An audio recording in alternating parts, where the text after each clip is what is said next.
Oh yeah, and for the past few weeks, I've been carrying an umbrella with me at all times. Why, you may ask? Well, because it's been raining aircraft add-ons, right? For any flight simulator. It's practically become an airplane review channel, whether it's the 737 MAX for Microsoft, or for example, the Flight Factor 777. Both are great and very detailed airplanes. Especially the Flight Factor 777 was amazing with all its quirks and very unnecessarily detailed features. Austin's vegan food truck is crashing into and everybody, great news! There's now the butter machine for X-Plane, which is apparently the most accurate system functionality for any A330 aircraft in the flight simulation world. For €100, or I mean on Sim Market and $90 on xplane.org, who in the right minds would now buy this on Sim Market for €10 more? You can apparently get the most realistic A330 we ever had. But well, judging from feedback from real A330 pilots, it really is amazing. Although this airplane may not be perfect. It might not be $100 perfect, in fact, because it looks like... No, okay, just kidding. This is just a joke, but yeah. The cockpit may remind you of Flight Simulator 2004. The developer told us has always had this issue where their modeling isn't very superb, right? This is definitely not PBR texturing or anything. The lighting doesn't look great. It's not bad at all, though, right? Look, we've got very detailed switches here. That's not bad. Screen might be a little weirdly pixeled as well. The texturing and modeling is atrocious. They used the paint bucket tool in Photoshop to make these textures. That's mean. This add-on, and that for sure, doesn't really win a beauty competition because, you know, I mean, we just checked out the 737 MAX in the Flight Simulator 2020. We're talking about different universes here, I would almost believe. I mean, let's go into the cabin right here, which doesn't really look that great. I've found that the overhead bin isn't really connected to the plane. Looks like this. Is that a usual feature on the A3? I wouldn't be able to tell. But the developer told us has always delivered top-notch realism, and once again A330 pilots can confirm, to the point where it's like when you can fly this plane perfectly, you can definitely use the systems on the A330 in real life. Let's let me go ahead and do a flight, somewhat semi-realistic. We are here obviously at the Innsbruck airport, Lowy, and we're gonna fly to Munich right here. We're gonna enter that in. Yes, that looks pretty good, and our airframe is of course the Tolless X-Plane airframe. Perfect, and it's got a perfect configuration as well. Let's go ahead and press generate flight. Yes, everybody, we're flying realistically for the first time on this channel. Let's go ahead and start by turning on the batteries. Oh, they were already on, I'm sorry. Let's already turn on the APU. Come on, start that up. Now. There we go. Meanwhile, our airplane is handled. Some detail that this plane has is this ground de-icing. Yes, I mean, we're coming from the 777 from Flight Factor, and that one had so many quirks, and this one isn't really like that. I have destroyed the aircraft. Shoot, I've crashed into the aircraft. This plane does not have these kind of immersive features. It's not really as fun, and it doesn't have these sensational features that I love to talk about on this channel. Simply because I'm not qualified enough to properly judge the realism of this airplane. I have no idea about Airbus. I have no idea about... You know what, honestly, I think a monkey could review this airplane better. But this is a totally different and wild orangutan. Anyway, our APU's there. Turn on the bleed already. Generator is on too. Let's also get some alignment going. That's great. Now we have this electronic flight back here, which is mainly a calculator. We can do weight and balance, take up performance, landing performance, and all that stuff. We're taking off from Innsbruck right here. Let's use runway 26 right here. With our keyboard, we can enter in all the data. Runway conditions is dry. We've got anti-icing going. Let's go ahead and compute this. And here we've got our V speed. That's good. Status okay. Although this airplane will use the whole runway. That kind of stuff. See, this airplane is... God, it doesn't look great. But see, this airplane has so many things that are quite realistic. I mean, take a look at the window. We can open it. Yes, but we can't close it. We can't close this unless we switch this pin right here. Look. This is a totally different and wild orangutan. All right, there we go. Anti-icing is over with. Oh, now it's doing the empennage here. Aw, you idiot. And while we're waiting for the IRS to align, you know, because you gotta pay taxes, we can already see that all of the switches, of course, work in the cockpit. Even, yes, the circuit breakers. There is not many on this Airbus. I think this is practically just to reset the systems, right? Got this an Airbus. It runs on computers. It can go wrong. We can reset it here, or we can turn on oxygen. We can, but whatever it is, I don't know what these switches do, right? So there's no switches to be found that you can't use. Anyway, let's maybe try to use this MCDU right here, which, I mean, I can fly Airbuses as well as I can speak French. You know, it's, très... both. She seems to take pride in her work. Okay, come, maybe like, scheiße. Flying from Lowy to Munich land. Flight number 001, passenger 1, lonely.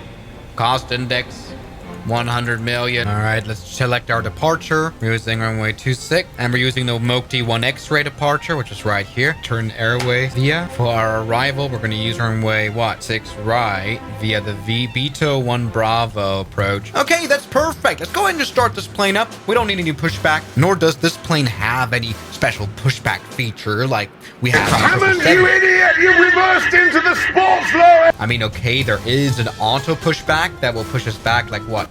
I don't want a lot of distance here. We can set up our rotation that we'd like. Start auto pushback. All right, and it's got this pushback trucks. Oh, I think my part. All right, that's fine. Let's go ahead and finally start engines. So engine number 2, start that up, which as you can see does work. And we can finally hear the sound of this aircraft while we're being pushed into the grass. And well, the sound design is definitely all right, but it's definitely not been described as great at all. Like it gets the job done, just like this pushback tug, but not very well, just like this pushback tug. Maybe here around it.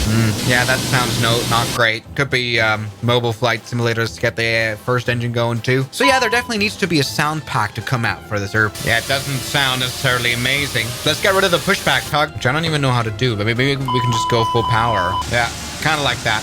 Hey, that's worked for me. Shut up, airplane. We are now taxiing to runway 26. All is well. All is good. Let's get some of those lights on to see them. It for sure is required that we backtrack here if this runway really isn't long after all. All right, there we go. But I like those how this plane taxis. This is what I'm trying to say. This airplane might not look amazing at all, but the way it flies, the way it apparently handles, we'll find that out too, is amazing. All right, so all is well. Let's go ahead and now take off. Nice spool up action, kind of like that, and then full power. Toga, that's what I'm trying to say. What I don't like is the difference between sound inside and sound outside. It's weird. All right, now all is well. Let's go ahead and get our hands on the controls. Takeoff speeds are too low. I don't care. All right, V1. V1. Up. Rotate. Now, please, do that. Oh, we did a tail strike. But take a look at the very beautiful landing gear, which obviously tilts nicely. This runway is way too short. You can still see these individual gears spinning, and they, stop spinning after a while. This is the realism that X-Plane offers, Let's put the landing gear up into a not very well-modeled landing gear bay. All right, actually, it doesn't look that bad. Let's not stall out, by the way. This airplane is probably very heavy. For some reason, it doesn't really fly properly. So talking about flying properly, Airbus, I can turn that on now. Is that just automatically going to follow our flight plan? I think it is. Yes, it is. I didn't even have to press a switch. Perfect. So it's following us out of the valley. Perfect. Airbus does make sense. She's so smart. She uses her feet as a vice to steady the branch. So here's the beautiful A330 after almost crashing. And while the autopilot is flying, we can enjoy some of the amazing features it does have. For example, would you look once again into the cabin, where it does have screens and cameras. Yes, that is a camera, which shows what is in front of the airplane. Is it really that foggy outside? Not really. Yeah, okay, the quality isn't amazing. Probably if this was any better, my computer would blow up. Wow, it's just like real life, man. What the? But we can see mountains. All right. Meanwhile, we're still climbing here out of the airport at a very slow pace. Maybe this would have been useful here. The terrain radar, which works beautifully. Take a look at how it refreshes. This really does feel nice. And all right, we've reached cruise flight here at 11,000 feet above the Alpine Mountains. So beautiful. We are somewhere here and we're going to be flying to Munich. We're doing this very well. Oh, now the plane's automatically turning right. You know what? Airbus does make a lot of sense. And the airplane is so realistic that in the eCam display there are things popping up that Microsoft have never heard of. Nav ATC XPDR standby. Oh, we have TCAS standby? Well, that's no problem. We have no traffic around here. There we go. Let me check out what else this plane has with this ISCS configuration display. We can set up a startup situation. You know, that's very normal. Performance, yeah. Also, fault scenarios where we can add faults. What can go wrong? Maybe a very detailed landing gear failure, LGC IU1 fail or ATSU fail. And it says it here, data link ATSU fail. I have no idea what that actually is. What is ATSU? No idea. It's not needed. We're nicely flying now here. We're up north. Munich is right there. We don't have the airport in sight because the weather is quite shit here, but we can use the time we have by relaxing, maybe putting out the tray table. Very good. Turning on the foot warmer, which doesn't do anything. Meanwhile, we can maybe check out the bathroom, which there is none. There's no bathroom. That's a shame. Then we can flush. We can flush. All right, the airport is right here. Now it's time to turn left. By skipping waypoint here, let's go to Gudeg right there. And so we are now turning left and getting ready to land at the beautiful Munich airport. Let's set flaps to 1 degree. The weather really is shit out here. I have no idea. All right, what a nice left turn that we're doing. Let's turn on the approach mode right there. Let's get that beautiful landing gear out as well, just like that. And that one is actually kind of nicely detailed. That's actually kind of good. And we're going to see better landings happening. I still can't see. I still am not able to see. Still cannot see. That's great. We might be a bit fast. Stop complaining, airplane. You're an Airbus. You can even land yourself, you know. I don't even need to step in. It's a self-landing airplane. Come on. We are fast. But that's fine. Look at that. The Airbus still copes with it. Let's see how it butters. I don't know. It's an Airbus. Right now it is flaring. Airbus is flaring. There we go. That's been a bit of a...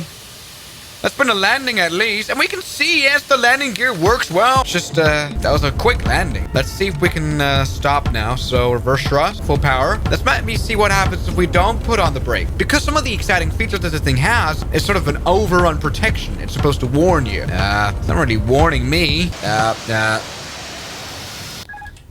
Okay, that's not worked. That's a bit of a shame. But all right, everybody, I think it's about time that I employ my genius to try that again. Let's go ahead and land now using my skills. Yes, everybody, it is the butter machine. And so the butter landing gear comes out here at Innsbruck, everybody, a runway that's relatively short. And yes, hand flying is where the plane really stands out as well. This plane flies amazing. I've never flown a real A330, right? But this just feels right. It just feels so authentic. And that's something that this plane wins with. It's not the look. Retard. 10. 5. Oh yeah. Oh yeah. Let's stop now. I think this overrun protection thing is on vacation today. Come on. All right, that. Come on. Stop the airplane, please. Yes. Yes, everybody. What a genius I am. There we go. We still stopped on tarmac. Kind of. What I like is the fact that, you know, you touch down with these wheels right there, but these upper ones don't spin yet. Only when they do touch ground. Microsoft could never. And we didn't even need to use the new head-up display, which we can configure here. So by the overall, we can say, yes, this plane is ugly. But if you like flying planes as if it was really like real life, you know, and if you don't care that your toilet may not work, and if you love Airbus, this plane is definitely Swiss 01 approved. I had immense fun flying this. So I thank you guys so much for watching this video, and I'll see you guys in the next one as always. Good night. And a special thanks goes out to my members, my supporters, Guns Killer, R27, James Duram, That Dude, Anime Gods of Gaming, Derek, Insider Plane, Nishijitsu Finder, Professional Jamal, Ryland Williams, and New the York. You've got beautiful names.